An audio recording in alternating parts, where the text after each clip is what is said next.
Hey everyone, let's do a scenario. Let's do anaphylaxis. Now, I already made an anaphylaxis video, but then I'm an idiot and I wasn't showing you what I was typing, so that didn't help you much. So here's the redo.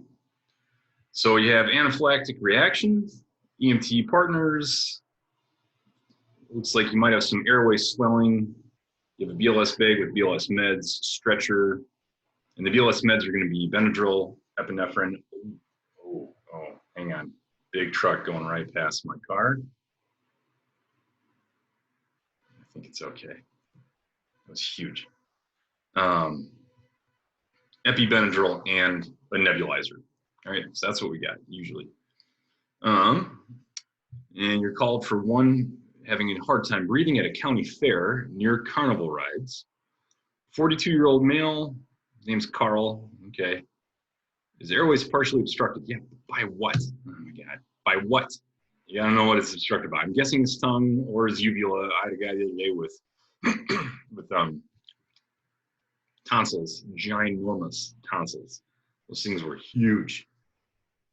And he felt like he couldn't breathe. He could actually breathe just fine, but it felt like he couldn't breathe. He's got labored breathing and he's wheezing. Looks like he's got some hives and rapid pulse. Sounds about right. His name's Carl or Carly. We're going to go with Carl. ANO times 4, person, place, time, event. Sitting in tripod position, that's not good. He'd actually probably be standing. I'm guessing, unless he's hypotensive, he's not. I'm guessing this person would be standing. In severe respiratory distress, one-word sentences, that's not good. His friend provides a history while the patient struggles to breathe. That's important. If someone can't breathe, don't ask them questions. Just be like, all right, you can't breathe. I'm not going to sit here and ask you questions. We had a lady the other day who was bleeding like a stuck pig from the back of her head. She like sliced her whole head open back there. We couldn't actually see the cut. She soaked through 3 of our trauma pads. We wrapped her head twice and we still couldn't get it stopped. And this doc waltzes into the room and starts asking her COVID questions. I couldn't believe it. I wanted to throttle him. Like, bruh, you got to get to work stopping this bleeding. So if they can't speak, don't make them speak. If someone's bleeding to death, potentially, stop the bleeding, then ask them about COVID. So anyway, sorry, little side tangent there. Patient was stung by a bee and a friend thinks he's allergic to bees. Everyone likes to call wasps bees. It's just the blanket term. Oh, stung by a bee. But it's a different venom. So just because someone's allergic to bee venom doesn't mean they're going to be allergic to wasp or yellow jacket venom. They're 2 different things, 2 different chemicals. And then bee stingers stay in you because they have the barb and it kills the bee. Wasp, hornet, yellow jacket stingers do not stay in you. And they can sting you multiple times. Difficulty breathing, itchy arms, angioedema, that's of the airway. EpiPen, he's got an EpiPen. Prior reactions requiring EpiPen. And he ate funnel cake, that's a good idea. It's pretty good. You go to a county fair, you gotta get some funnel cake. And thinks he was stung by a bee about 20 minutes ago, and the breathing's been getting worse. Romer, he's 88%. With O2, he's at 90%, so not much improvement, but better. Heart rate, 124, I believe that. Blood pressure, yeah, getting close to hypotensive. Breathing about 32 times a minute. Try probably 40. Let's say probably 40. He's on sinus tach. It's just his heart rate. End tidal. Okay, we've got enough. I'm going to share my different screen. So here's your template. Again, I made this for you. No. You just stay right there.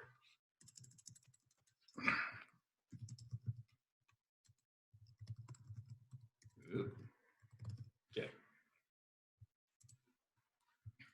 Unit dispatch reason location. EMS is dispatched to the funnel cake,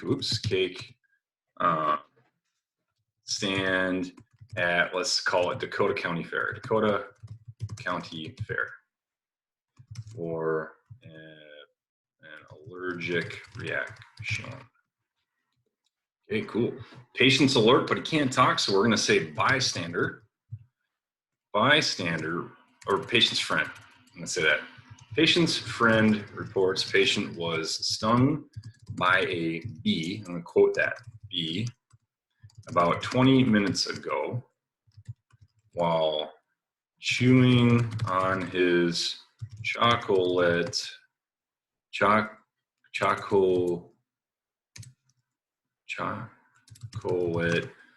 funnel cake with powdered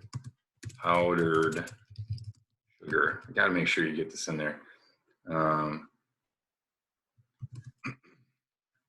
Friend reports patient's breathing has been getting increasingly worse. The patient is now unable to speak.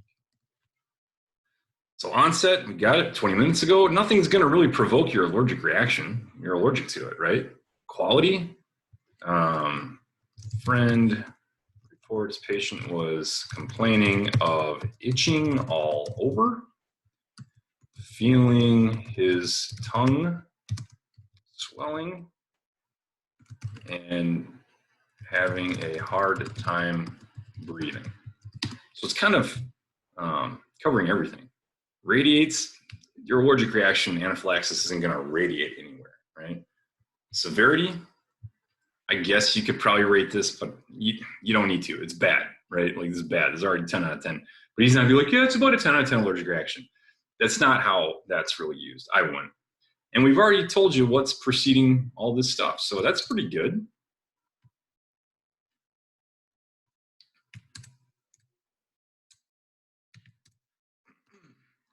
Secondary complaints, we've kind of listed all of them right here already. Pertinent negatives, patient shakes his head no when asked about headache, dizziness, chest discomfort, or injury. Cool, there's our pertinent negatives.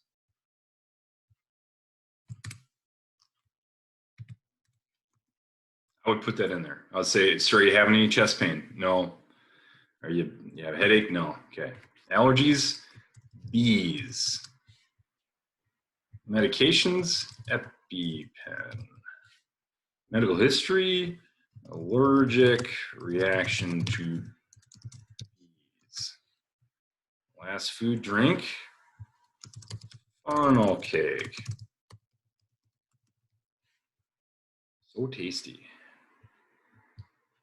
Okay, patient is how old is this character? It doesn't matter. 25-year-old male found sitting next to the funnel cake stand at Dakota County Fair with who's on scene first? With friends, and you probably get a sheriff on scene. Friends and sheriff on scene prior to arrival.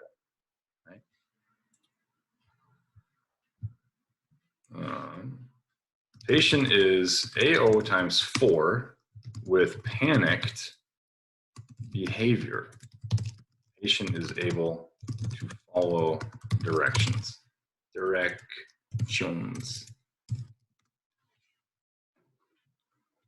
Yeah, I'm a big fan of talking about behavior because that will direct that panic behavior. And that's how this guy's going to feel. Anyone with their airway swelling shut, and he's starting to get, remember, he's hypoxic. Patient is able to follow directions. Now go away.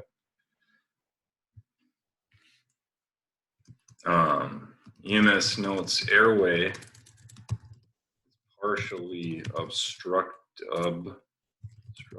due to tongue swelling, and notes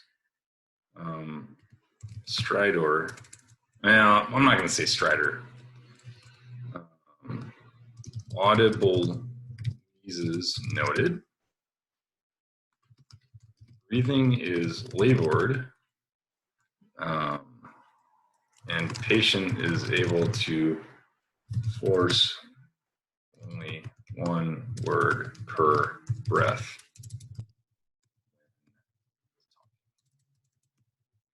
Oh my gosh. So this is telling us lung sounds are diminished and wheezing on exhalation. So why would they be diminished? Well, this is a severe reaction, which means those bronchioles, those airways are closing down. They're shutting down. And so you're not going to have movement through all of the airways, right? Which would make sense why he's hypoxic, because you're not getting as much gas exchange. The patient is only able to force.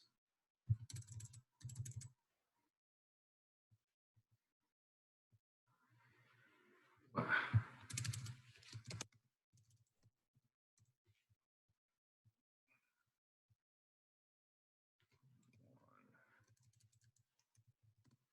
we go. Pulses, strong, I'm going to say bounding, because he just took the epi. Bounding, regular, radial pulses. Skin is, or no, it's probably going to be clammy and pale with noted hives, because again, he took the epi, right? Epi's going to shunt blood towards the heart away from the skin. No trauma or injury. Okay.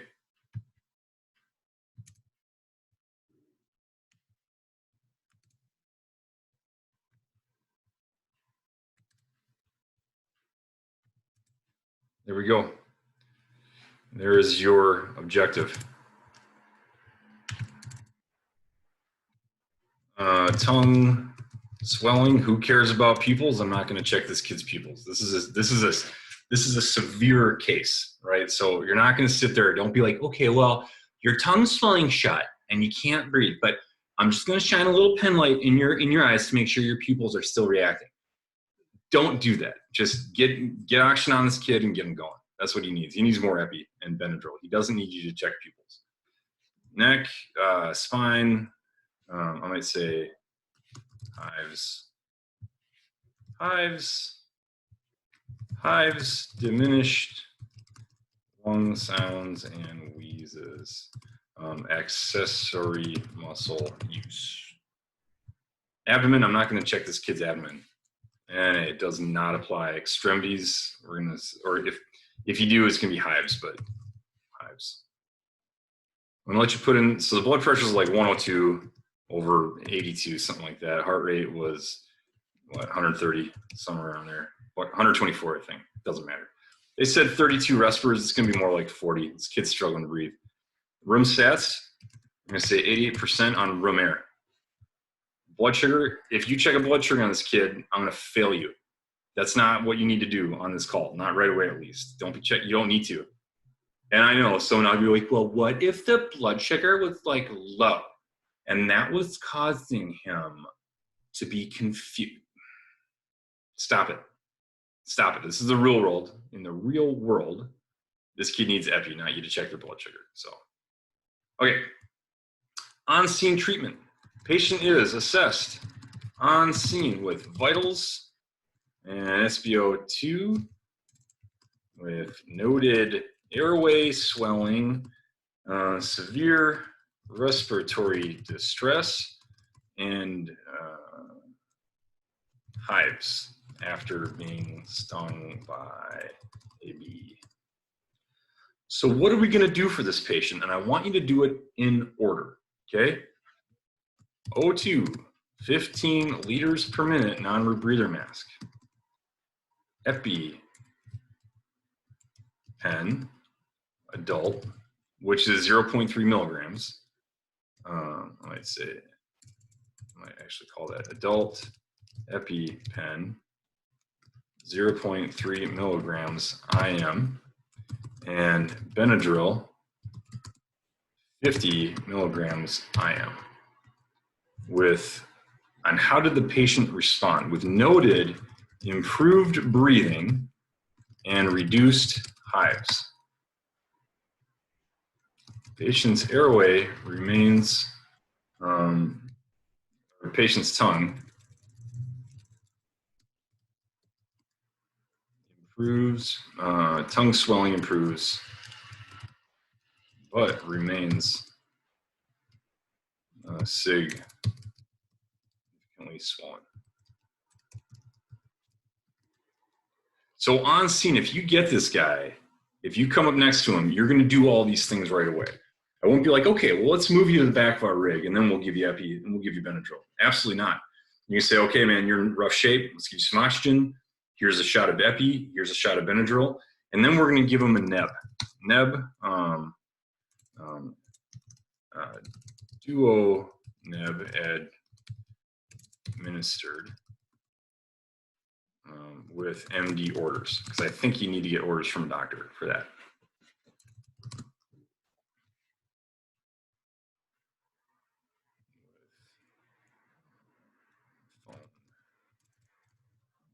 Online, that's what it would be, online, MD orders. Patient is secured to stretcher and moved to rig. Patient, I'm gonna put that down here. Patient is transported. And we're gonna be going code 3. And if we're down in the Dakota County Fair, that's down in Farmington, we'd be going code 3 to Fairview Ridges. To Fairview Ridges ER. And I always specify that we're going to an ER. I don't know why. Again, I've never really been advised or counseled on writing these reports, but it just, to me, it's more specific. And what are we going to do? Vitals, SpO2. We're going to monitor end-tidal CO2 on this guy. And if you have it, an EKG, because again, he's had 2 big doses of very concentrated epi. We want to watch that heart. But on a BLS ambulance, we're not going to have that capacity. And you don't need to put the pads on this patient.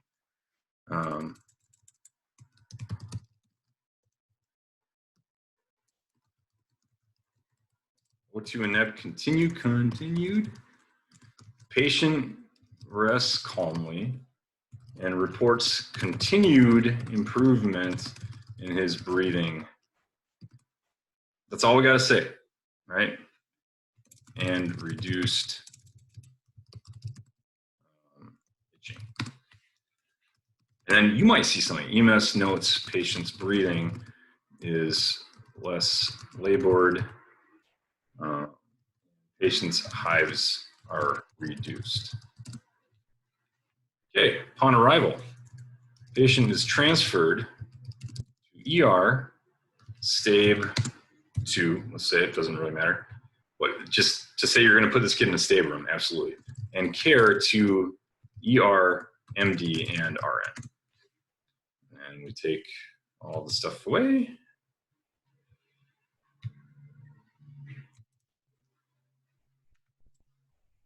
There's your narrative. Again, I know it seems like a lot. This is how I write mine. I'm sure people would have some criticisms of it. That's okay. That's it. To me, it's a pretty decent narrative.